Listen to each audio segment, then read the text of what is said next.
For many people outside Eastern Europe, Romania exists mostly as an idea.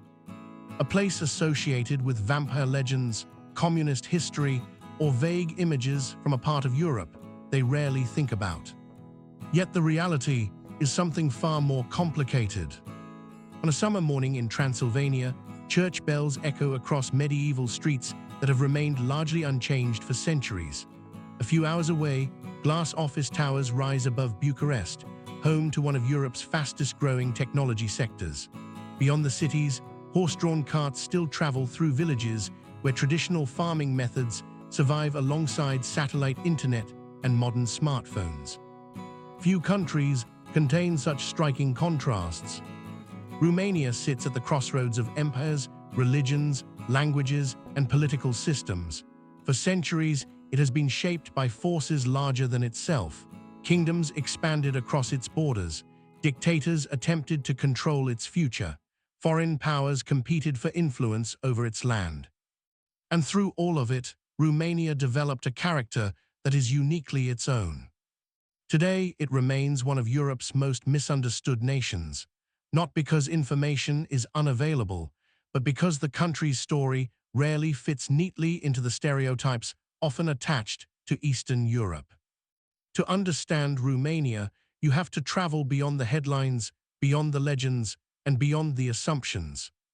Because hidden behind the familiar myths is one of the continent's most fascinating stories. A story written by geography, survival, ambition, and resilience. And it begins with a landscape that shaped everything. Romania occupies a strategic position in southeastern Europe, bordered by Ukraine, Moldova, Hungary, Serbia, Bulgaria, and the Black Sea. At the center of the country stand the Carpathian Mountains, a vast arc of forested peaks stretching more than 900 miles across Central and Eastern Europe. In Romania, these mountains create a natural fortress, enclosing large portions of the country and influencing settlement patterns for thousands of years. Long before modern borders existed, these valleys and forests offered protection to communities living between powerful civilizations. The region's earliest known inhabitants included the Dacians, an Indo-European people whose kingdoms emerged during the first millennium BC. They occupied lands rich in timber, fertile soil, and perhaps most importantly, gold. The wealth beneath these mountains eventually attracted one of the most powerful empires in human history. In 106 AD, Roman Emperor Trajan completed a military campaign that brought much of Dacia under Roman control. The conquest left a lasting mark that remains visible nearly 2,000 years later. Romania is one of the few countries in Eastern Europe whose language developed directly from Latin.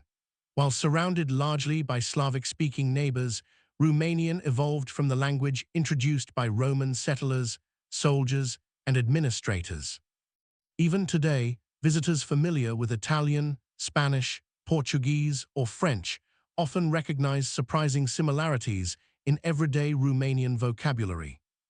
This unusual linguistic identity reflects a broader theme that appears repeatedly throughout Romanian history.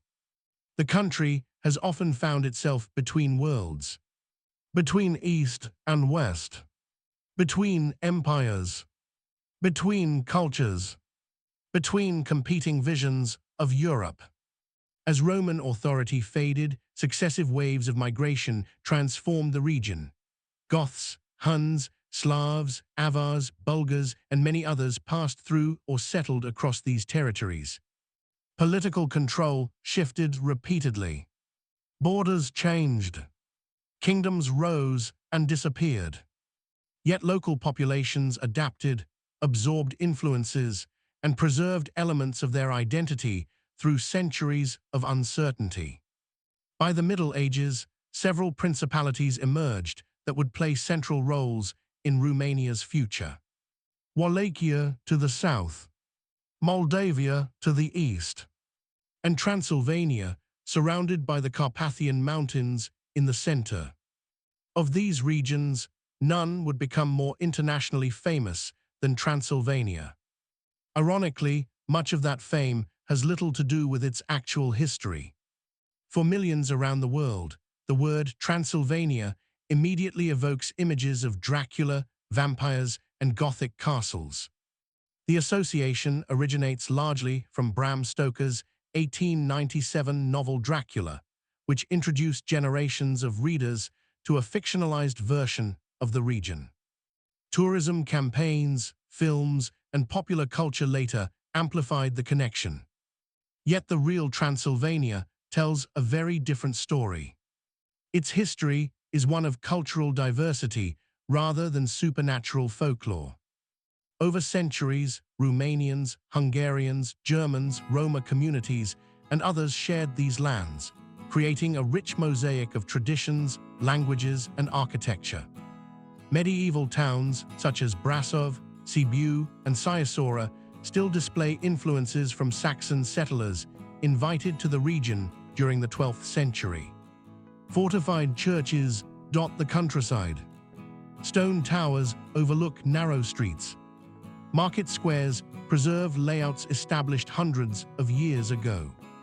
Walking through these towns often feels less like entering a vampire novel and more like stepping into a living archive of European history.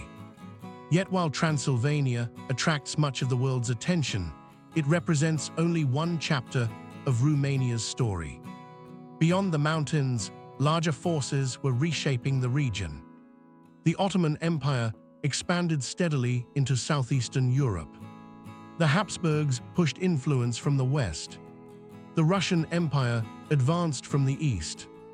Romanian territories increasingly found themselves caught between competing powers, each seeking strategic advantages in a region that connected continents, trade routes, and military frontiers. For local rulers, survival often required diplomacy as much as military strength. For ordinary people, uncertainty became a recurring feature of life. And as centuries passed, the question of what it meant to be Romanian became increasingly important. A question that would eventually transform scattered principalities into a modern nation. But that transformation would come at a considerable cost. By the 19th century, Europe was changing rapidly. Empires still dominated the map, but new political ideas were spreading across the continent. National identity, self-determination, and constitutional government were no longer abstract concepts discussed only by intellectuals. They were becoming powerful forces capable of reshaping entire regions. For Romanians living in Wallachia and Moldavia, these ideas arrived at a time when both principalities remained under significant foreign influence. Although governed locally, their political future was often shaped by larger powers, particularly the Ottoman Empire and the Russian Empire. The desire for greater autonomy grew steadily. In 1859, a remarkable political compromise altered the course of Romanian history. The same man, Alexandru Ioan Cuza, was elected ruler of both Wallachia and Moldavia. While technically remaining separate entities, the two principalities had effectively united. It was a carefully executed political maneuver, but its consequences were profound. The foundations of modern Romania had been laid. Cuza's government introduced reforms that sought to modernize a largely rural society. Land ownership, education, public administration, and legal systems gradually evolved. Progress was uneven, and resistance often emerged from powerful elites who feared losing influence, but the direction was clear. Romania was attempting to move from a collection of historical territories toward a modern nation-state. The process accelerated during the Russo-Turkish War of 1877–1878. Romanian forces fought alongside Russia against the Ottoman Empire, and following the conflict, Romania secured international recognition of its independence. For the first time, Romania appeared on the European political map as a sovereign state. Yet independence did not eliminate the challenges of geography. It rarely does. Romania remained positioned between competing powers whose interests frequently collided. Security concerns, economic development, and national identity became intertwined in ways that would define the country's future. As the 19th century gave way to the 20th, Bucharest emerged as a symbol of both ambition and transformation. The city expanded rapidly. Grand boulevards appeared. Elegant public buildings rose across the capital. French cultural influence became particularly strong among the Romanian elite. Parisian architecture, literature, fashion, and political ideas shaped urban life to such an extent that Bucharest earned the nickname Little Paris. Visitors arriving during the early decades of the 20th century encountered a city attempting to balance modern European aspirations with its own distinct traditions. Cafes filled with writers and politicians. Electric streetlights illuminated growing neighborhoods. Newspapers debated the future of the country. There was optimism in the air. Yet beneath the surface, many of the country's deeper divisions remained unresolved. Romania was still overwhelmingly rural. Millions depended on agriculture for survival. Large landowners controlled vast estates. Poverty remained widespread in many regions. The contrast between urban modernization and rural hardship created tensions that would become increasingly difficult to ignore. Then came the First World War. Like much of Europe, Romania entered the conflict amid uncertainty and competing pressures. The war brought immense suffering, military setbacks, and occupation. Entire communities experienced displacement and hardship. Resources became scarce. Families were divided by front lines that shifted unpredictably. When the war finally ended in 1918, Romania emerged dramatically larger than before. Transylvania joined the kingdom. Bessarabia joined. Bukovina joined. Territories that had previously belonged to neighboring empires became part of a newly expanded Romanian state. For many Romanians, it represented the realization of a long-held national aspiration. The period became known as Greater Romania. On maps, the country reached its greatest territorial extent. Yet creating a larger state proved easier than integrating it. The new Romania contained diverse populations, languages, religions, and historical experiences. Different regions had spent centuries under different administrations and legal systems. Bringing them together required more than drawing borders. It required building a shared national identity. The interwar years became a period of experimentation, growth, and instability. Universities expanded. Industries developed. Cultural life flourished. Romanian literature, philosophy, music, and architecture gained increasing recognition across Europe. At the same time, economic inequality persisted. Political extremism began to gain support. Democratic institutions often struggled under pressure from competing factions. These tensions were not unique to Romania. Across Europe, many societies were confronting similar challenges. Economic crises undermined public confidence. Radical ideologies attracted followers. Political polarization deepened. The continent was drifting toward another catastrophe. When the Second World War erupted, Romania once again found itself trapped between larger forces. The consequences would be devastating. Territorial losses shook public confidence. Political alliances shifted. Military campaigns carried Romanian soldiers far beyond their borders. Entire communities experienced persecution, displacement, and violence. Like many nations caught in the turmoil of the era, Romania's wartime history remains complex and difficult. There are chapters marked by suffering, others marked by complicity, still others defined by survival. The war left scars that would not disappear when the fighting ended.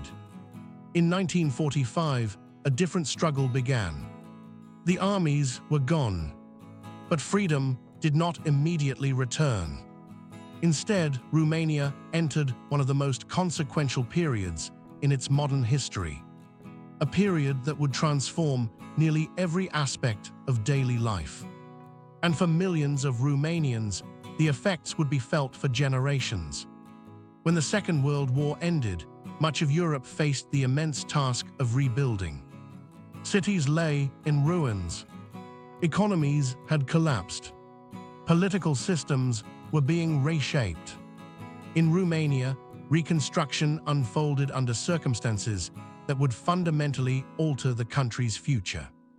The Soviet Union emerged from the war as the dominant power across much of Eastern Europe.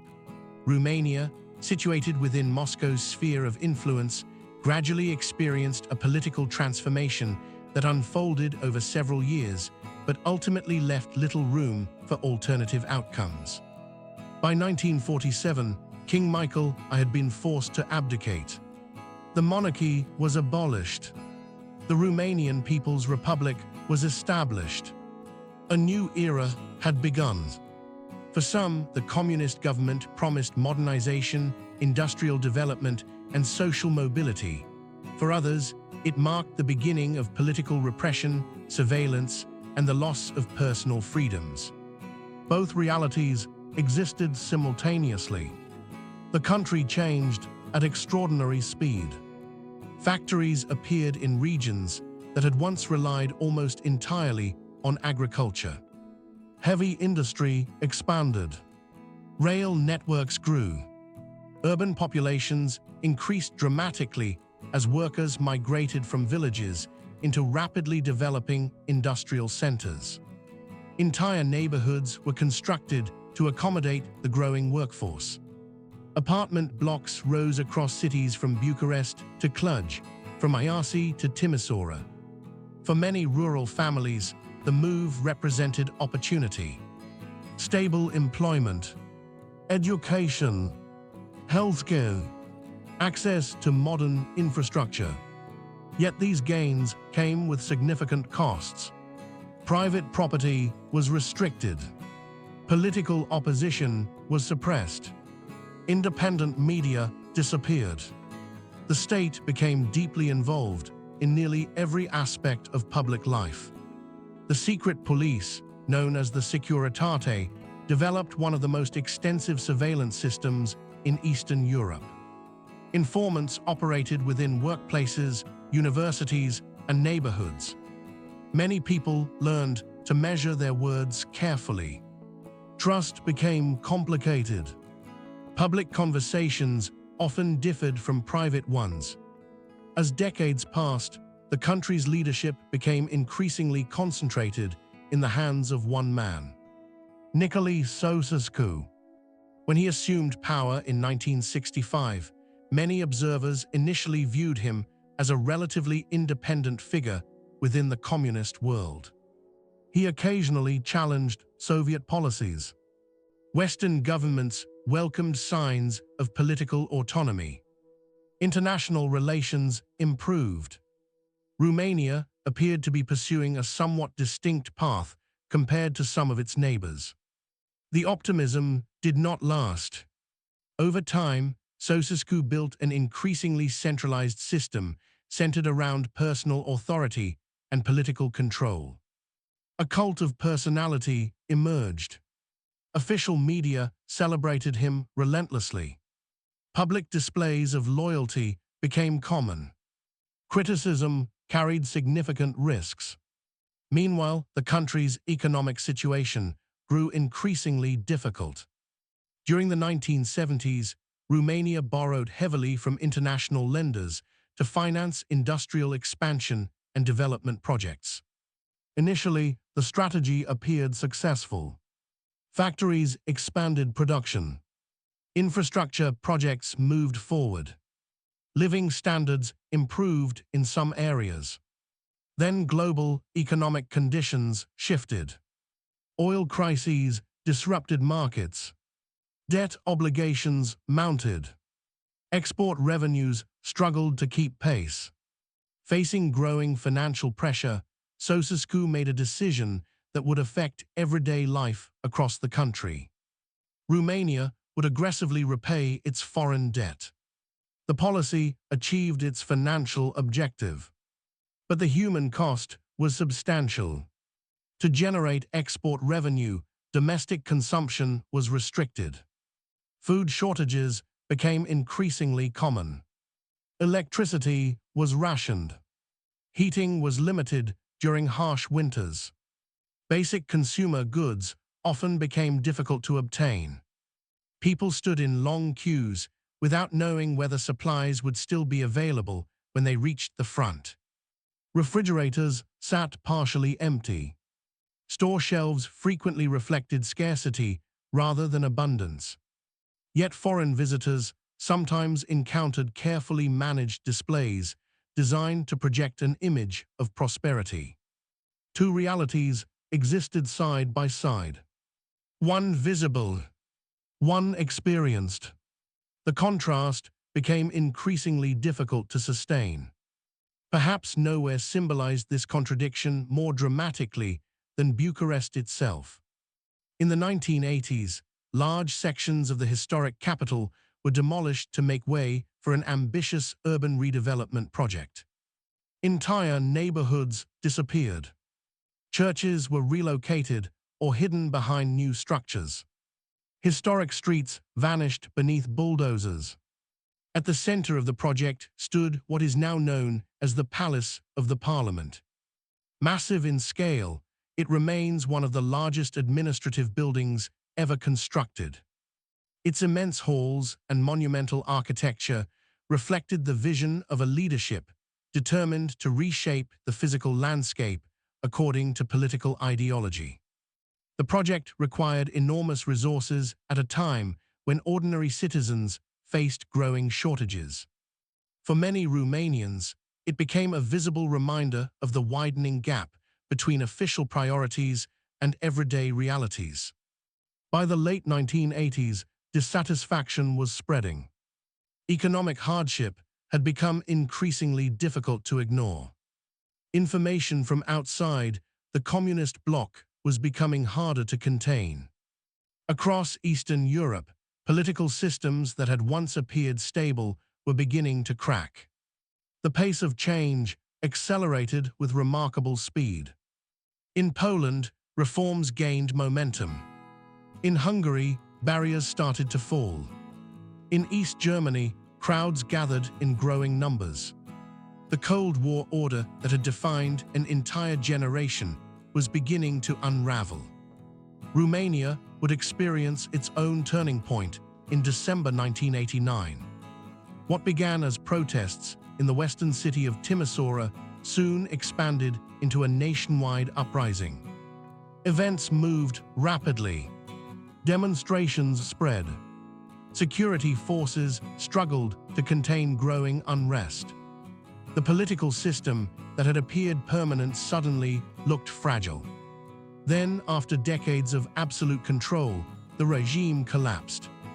Images from those days remain among the most significant in modern Romanian history. Crowds filling public squares. Televised confusion. A country witnessing the sudden end of an era. The transition that followed would not be simple. Communism had fallen, but building something new would prove far more difficult than removing what came before. Romania was about to enter a world of markets, competition, political pluralism, and globalization. For millions of people, it would be both liberating and deeply uncertain. And nowhere would that uncertainty become more visible than in the turbulent years that followed the revolution. The morning after a revolution is rarely as clear as the slogans shouted the night before. In Romania, the fall of the communist regime opened a door that millions had hoped to see unlocked. Yet stepping through that door revealed a landscape filled with uncertainty. The political system had changed almost overnight. The economy had not. Factories built for a centrally planned world suddenly found themselves competing in international markets. State-owned enterprises that had employed entire communities struggled to survive. Some adapted, many did not. Across the country, the 1990s became a decade of profound transition. For older generations, the change could feel disorienting. Rules that had governed everyday life for decades disappeared. New opportunities emerged, but so did new risks. Careers that once seemed secure vanished. Savings lost value during periods of inflation. Entire industries entered painful periods of restructuring. At the same time, freedoms that had long been restricted became part of ordinary life. Independent newspapers appeared. Political parties competed openly. Foreign businesses entered the market. Travel became easier. Information flowed more freely than at any point in modern Romanian history. The transformation was messy, uneven, and often frustrating. Yet it was real. Visitors arriving in Romania during the 1990s frequently encountered a country caught between eras. Communist-era apartment blocks dominated city skylines.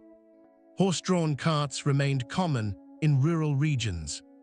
Meanwhile, satellite television, foreign investment, and Western consumer brands were beginning to reshape daily life.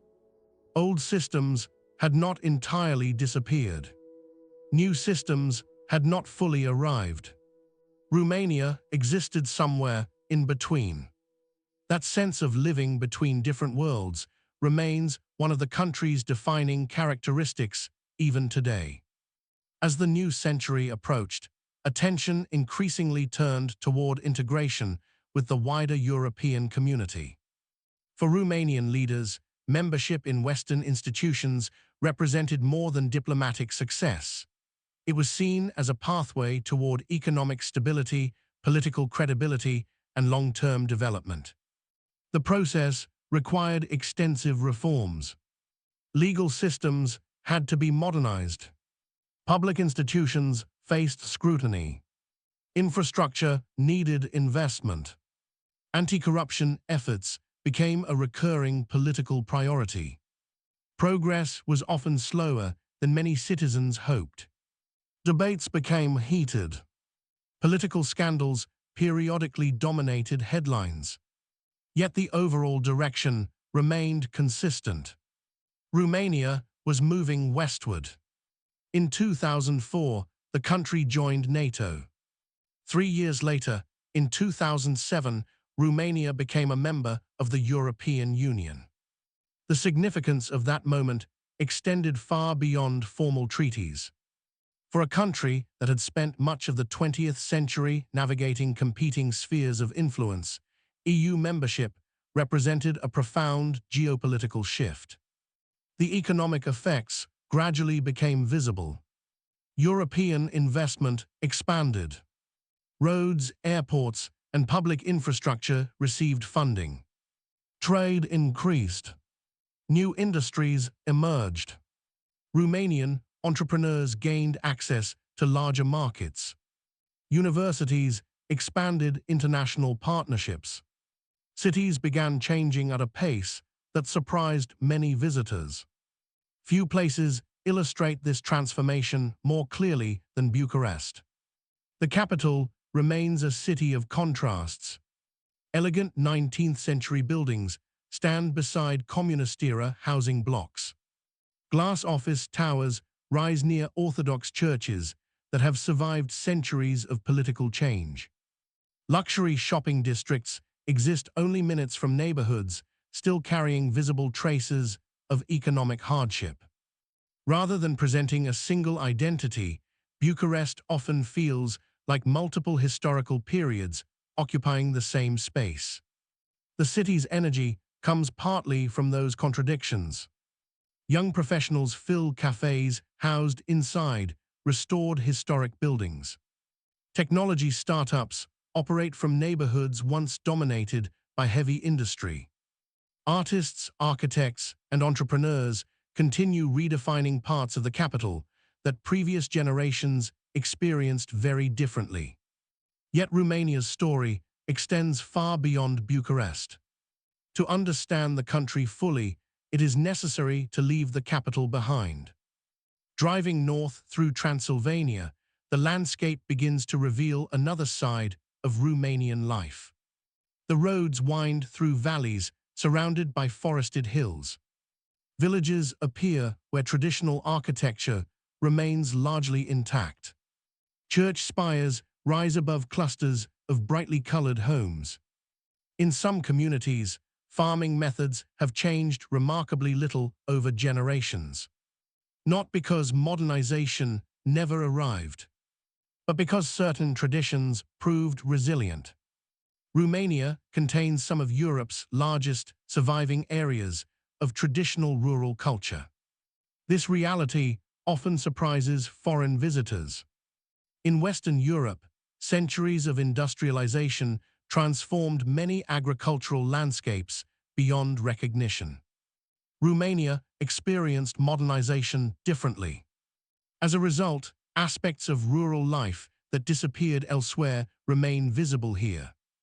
Families still gather hay using methods passed down through generations.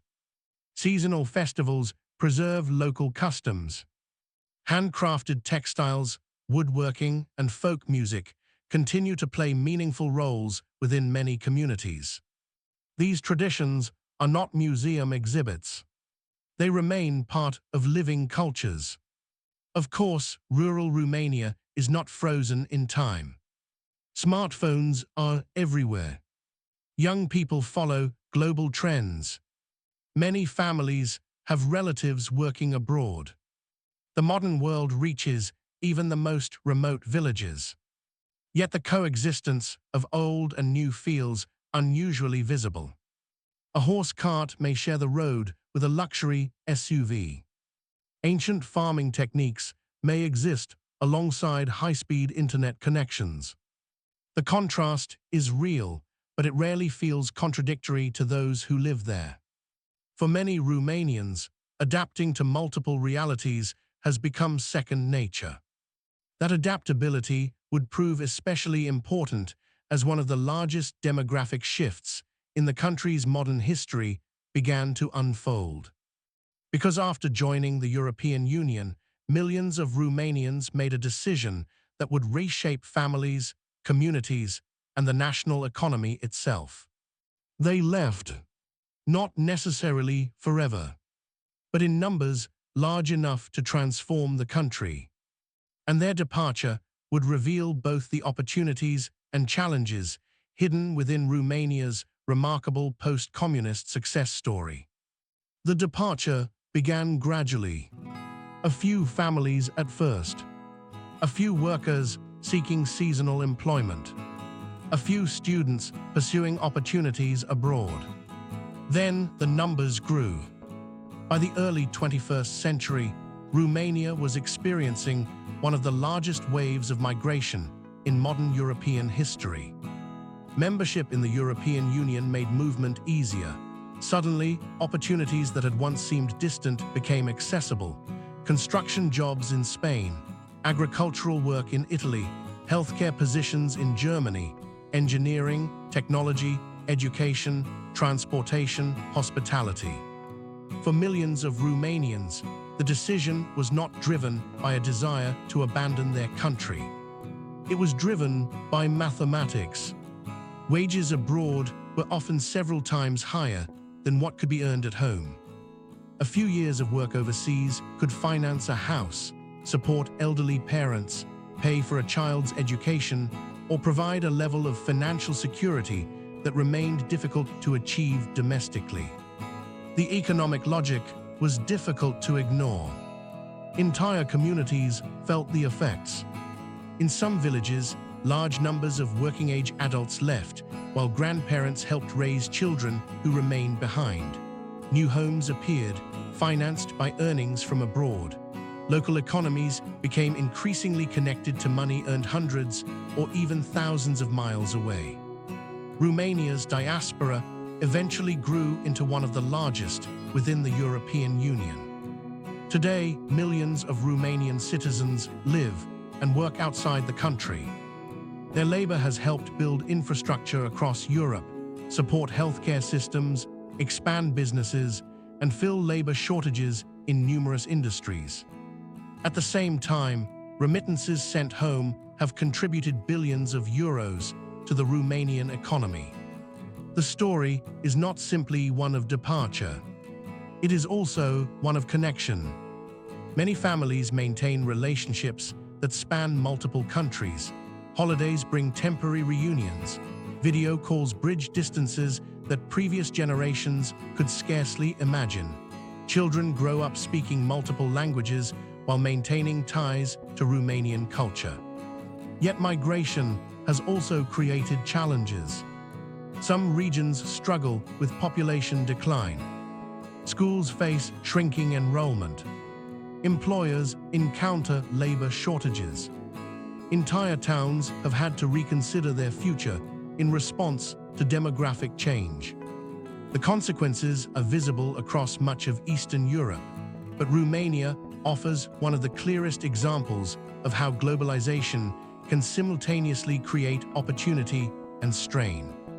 These demographic shifts unfolded alongside another transformation that received far less international attention. While many foreign observers continued viewing Romania through outdated stereotypes, parts of the country were quietly becoming increasingly competitive within the modern economy. Perhaps nowhere demonstrates this better than Cluj-Napoca.